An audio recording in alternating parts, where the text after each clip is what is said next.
విజయవాడలో ఇటీవల కురిసిన భారీ వర్షాలు వరదలతో లోతట్టు ప్రాంతాలన్నీ అల్లకల్లోలమయ్యాయి. ప్రజల ఇళ్లన్నీ నీట మునిగాయి. విజయవాడ, ఖమ్మం నగరాలు వరద ముంపునకు గురయ్యాయి. ఇప్పటికీ విజయవాడ నగరం వరద ముంపు నుంచి బయటకు రాలేదు.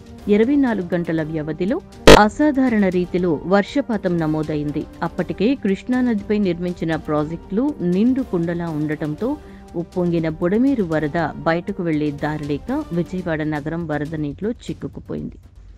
ఎన్నికలైన దగ్గర నుంచి ప్రతి అంశం కూడా పొలిటికల్ టర్న్ తీసుకుంటోంది.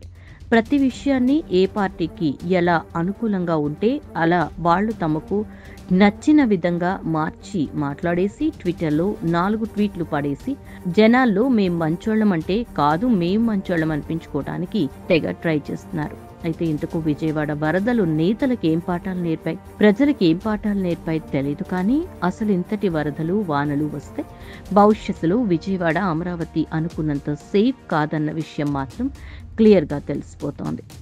అయితే ఈ వరదల్లో పొలిటీషియన్స్ అంతా యూటర్న్ తీసుకున్నారు.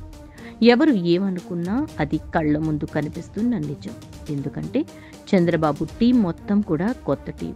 ఎవరు ఎలాంటి పనులు చేశారో ఎవరు చేయలేదు అన్న విషయం ప్రజలంతా సోషల్ మీడియాలో అలాగే ప్రధాన మీడియాలో చూసేశారు.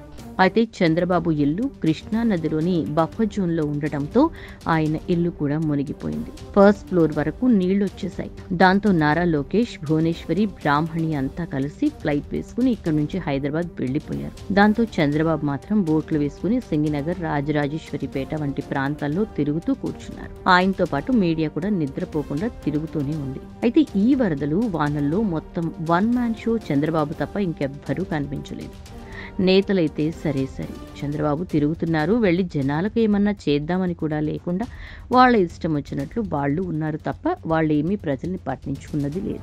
ఇక పవన్ కళ్యాణ్ అయితే సరే పవన్ కళ్యాణ్ కూడా జనాలను పలకరించింది లేదు, పరామర్శించింది లేదు. అయితే ఇక్కడ నేతలు ఎవరు కనిపించకపోవడానికి కారణం చంద్రబాబు అనే విషయం క్లియర్ గా తెలుస్తోంది. ఎందుకంటే కూటమి ప్రభుత్వం వచ్చాక చంద్రబాబు తన టీం మొత్తాన్ని కూడా కొత్త వాళ్ళని తీసుకున్నాడు. కొత్త వాళ్లకు ఇన్స్ట్రక్షన్స్ ఇస్తేనే వాళ్ళు పనిచేయాల్సిన అవసరం ఏర్పడేలా చేశాడు. ఎందుకంటే కొత్త వాళ్లకు అసలు ప్రభుత్వం పనుల గురించి కానీ సీనియర్స్తో ఇంటరాక్షన్ కానీ అస్సలు వర్షాలు వరదల వ్యవస్థ వస్తే ఎలా రియాక్ట్ అవ్వాలి, ఎలా పనిచేయాలి ఎవ్వరికీ తెలియదు. దాంతో విజయవాడ వరదల్లో చంద్రబాబు తప్ప మరెవ్వరూ కనిపించలేదు. కారణం మంత్రులంతా కొత్త వాళ్ళు. అచ్చెన్నాయుడు, నిమ్మల రామనాయుడు, పొంగూరు నారాయణ, పవన్ కళ్యాణ్, అనగాని సత్యప్రసాద్, వంగలపూడి అనిత ఇలా ఉన్నారు. ఇందులో కొంతమంది సీనియర్స్ ఉన్నారు, కొంతమందికి మాత్రం అసలు ఇంకేమీ అవగాహన లేదు. పవన్ కళ్యాణ్ కానీ వంగలపూడి అనిత కానీ జూనియర్స్. వీళ్ళు చంద్రబాబు చెప్పకుండా ఏ పని చేయరు. అసలు మీడియా ముందుకొచ్చి కామెంట్స్ చేయరు, ప్రెస్ మీట్ కూడా పెట్టరు. ఇక అనగాని సత్యప్రసాద్ గురించి చెప్పాలంటే ఆయన చంద్రబాబు టీంలో కొత్త మనిషి. ఆయన వరదల సమయంలో ప్రజలను అప్రమత్తం చేయడంలో విఫలమయ్యారనే చెప్పాలి. దాంతో ఆయన కానీ కూటమి కానీ ఏపీకి జగన్ ఒక పెద్ద విపత్తు అంటూ కామెంట్స్ చేశారు. జగన్ తప్పిదాలతోనే వరదలు, ఆస్తి, ప్రాణ నష్టం వాటిల్లిందని, పోలవరం, వెలిగొండ, పట్టుసీమను పట్టించుకోకపోవడం, సాగునీటి ప్రాజెక్టులకు తట్ట మట్టి వేయకపోవడమే ఇప్పుడు ఈ విపరీతాలకు కారణం అంటూ కామెంట్స్ చేశారు. అయితే మంత్రులు ఎవరూ కూడా ఈ వరదల్లో వచ్చింది లేదు. వాళ్ళు వాళ్ళ పనిని కింది స్థాయి నేతలకు అప్పచెప్పారు. వాళ్ళు కనీసం నీళ్లలోకి అడుగు కూడా పెట్టలేదు. వాళ్ళు టీవీల్లో మీడియాలో చూసి కన్నీళ్లు గార్చారు. అయితే కింది స్థాయి నేతలు మాత్రం అస్సలు ప్రమాద సమయంలో వెళ్లకుండా కాస్త వాన తగ్గాక బోట్లలో వెళ్ళి ఒక రౌండ్ వేసి వాళ్ళు చక్కగా మొబైల్స్ పట్టుకుని పబ్జీ ఆడుకుంటూ పులిహోర ప్యాకెట్లు వాళ్లే తింటూ మంత్రులు చెప్పిన పరామర్శలు తూతూ మంత్రంగా చేసి చేతులు దులుపుకున్నారు. ఎందుకంటే టీడీపీలో సీనియర్ నేతలను చంద్రబాబు పక్కన పెట్టిన విషయం తెలిసిందే. దేవినేని ఉమా, కిమిడి కళా వెంకట్రావు, బండారు సత్యనారాయణమూర్తి, అశోక్ గజపతిరాజు, యనమల రామకృష్ణుడు, గంటా శ్రీనివాసరావు వంటి సీనియర్స్ని పక్కన పెట్టేసి జగన్ కూడా కొత్త వాళ్లకు సీట్లిచ్చి మొన్న జరిగిన ఎన్నికల్లో దెబ్బతిన్నాడు. ఇప్పుడు చంద్రబాబు కూడా అలాగే కొత్త వాళ్లకు ఛాన్స్ ఇచ్చాడు.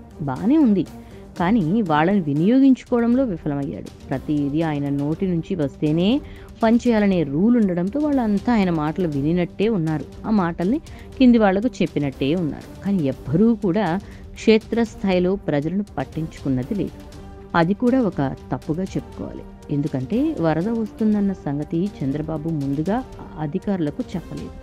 దానికి తోడు ఆ శాఖ అధికారులు కూడా నిర్లక్ష్యంగా పట్టించుకోకుండా ప్రజలను అస్సలు అప్రమత్తం చేయలేకపోయారు.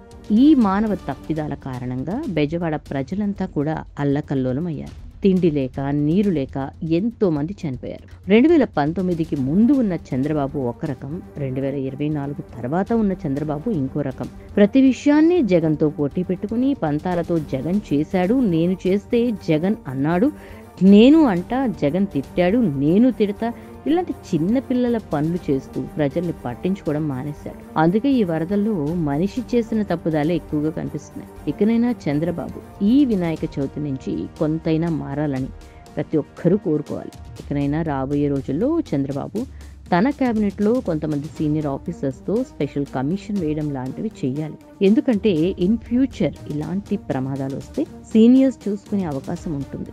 కారణం అసలు I am single, I am solo, I am monarch అన్న రేంజ్ చేసుకుంటూ వెళితే అన్ని పనులు చేయడం ఆయనకు సాధ్యం కాకపోవచ్చు. కాబట్టి ఇక నుంచి చంద్రబాబు తాను చేసే పనుల్లో విఘ్నాలు రాకుండా ప్రజల గురించి ఆలోచించేలా, జగన్ గురించి ఎంత తక్కువ ఆలోచిస్తే అంత గొప్ప పేరు మూటగట్టుకునేలా ఆ వినాయకుడు ఆయనకి బుద్ధిని, జ్ఞానాన్ని ప్రసాదించాలని ఆయన కోరుకోవాలి. ఆయనతో పాటు మనము కోరుకుందాం.